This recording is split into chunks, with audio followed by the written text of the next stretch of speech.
Hello friends, நம்ம எதை பற்றி பார்க்க போகிறோம்? மல்லி வர எபிசோடில் என்ன இன்ட்ரெஸ்டிங்கான சுவாரஸ்யமான விஷயம் நடக்க போகுதாங்க பார்க்க போகிறோம். வாங்க வீடியோக்குள்ளே போயிடலாம். நம்முடைய மல்லி மேலே தான் வந்து எல்லா தப்பும் இருக்கிற மாதிரி வந்து நம்முடைய விஜய் சார் வந்து ரொம்பவுமே வந்து கோவப்பட்டு மல்லியை வந்து சரமாரியாக வந்து கேள்வி வந்து கேட்குறாங்க. அதுக்கு நம்மளுடைய மல்லி பார்த்திங்கன்னா, நான் வந்து எந்த ஒரு பிளானும் பண்ணி இந்த கல்யாணத்தை வந்து நிப்பாட்டில் எல்லாம் அந்த ஆண்டவன் கிருபையால் வந்து நடந்தது அப்படின்ற மாதிரி வந்து சொல்கிறாங்க. அப்படி நான் வந்து ஏதாவது தப்பே பண்ணியிருந்தாலும் இந்த கற்பூரத்து மேலே வந்து சத்தியம் பண்ணுற இந்த கற்பூரமே என்னை வந்து அழிச்சிரும் அப்படின்ற மாதிரி வந்து நம்முடைய மல்லி வந்து சத்தியம் பண்ணுறாங்க. அதுக்கப்புறம் பார்த்திங்கன்னா பயங்கரமாக பிரச்சனை போகும். நம்முடைய அன்னபூர்ணி அம்மா வந்து மல்லி நீங்கள் இருக்காத எல்லோரும் வந்து உன்னை தான் வந்து கார்னர் பண்ணி பேசிகிட்டு இருக்காங்க அப்படின்ற மாதிரி பார்த்திங்கன்னா நம்முடைய அன்னபூர்ணி அம்மா சொன்னதும் நம்முடைய வெண்பா குட்டி பார்த்திங்கன்னா வாமா அப்படி போகலாம் அப்படின்ட்டு நம்முடைய மல்லியை வந்து கூப்பிட்டு போயிடுறாங்க. இதுக்கப்புறம் பார்த்திங்கன்னா நம்முடைய மல்லி போயிட்டு நான் வந்து யாருக்கு என்ன துரோகம் பண்ணேன், எதுக்கு எனக்கு மட்டும் இப்படியெல்லாம் நடக்குது, நான் எந்த ஒரு பிளானும் வந்து பண்ணலை, இது வந்து நீ கொடுத்த வாழ்க்கைன்னு தான் நான் வந்து ஏற்றுக்கிட்டு இருந்தேன், கடைசியில் வந்து என்னை வந்து இப்படி வந்து சிக்க வச்சிருக்கே அப்படின்ற மாதிரி எல்லாம் வந்து நம்முடைய மல்லி வந்து அழுதுகிட்டே வந்து யோசிச்சுட்டு இருக்காங்க. அதே சமயம் வந்து நம்மளுடைய வெண்பா குட்டி பார்த்தீங்கன்னா, அம்மா நீ எதுக்கும் வந்து கவலைப்படாத, உங்கள் வீட்டில் வந்து எல்லோரும் உன்னை வந்து திட்டுறாங்க, உனக்கு வந்து கூடிய சீக்கிரம் வந்து எல்லாருமே வந்து சப்போர்ட் பண்ணுவாங்க, இப்போ வந்து நான் உனக்காக இருக்கேன் அப்படின்ற மாதிரி பார்த்தீங்கன்னா நம்முடைய வெண்பா குட்டி வந்து மல்லியை வந்து சொல்லி ஆறுதல் படுத்துகிறாங்க. இதெல்லாம் நம்முடைய அன்னபூர்ணி அம்மா வந்து பார்க்குறாங்க.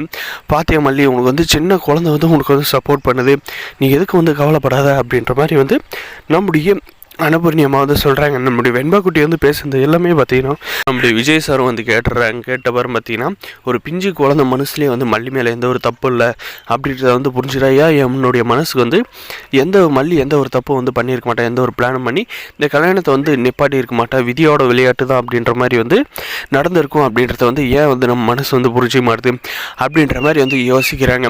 வேறு ஒன்றும் இல்லை, அந்த சுற்றி இருக்கிற நம்மளோட விஜயோட சொந்தக்காரன் பந்தக்காரன் இருக்காங்க, அவங்க தான் வந்து நம்முடைய விஜயோட மனசை வந்து மாற்றி அவரை வந்து இந்த நிலைமையில் வந்து கொண்டு வந்து வச்சுருக்காங்க. அதுபோக இந்த ராஜ் வந்து இப்போ வந்துட்டு ஓவராக வந்து பண்ணிக்கிட்டு போயிடான்.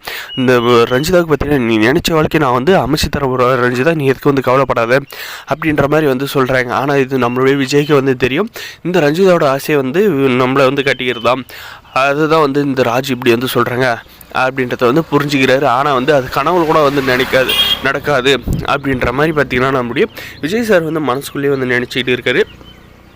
இந்த ரஞ்சிதாவும் இந்த ராஜு எல்லோரும் சேர்ந்து என்ன ஒரு பிளான் போட்டாலே நம்முடைய மல்லியை நம்ம டிவோர்ஸும் வந்து பண்ண முடியாது.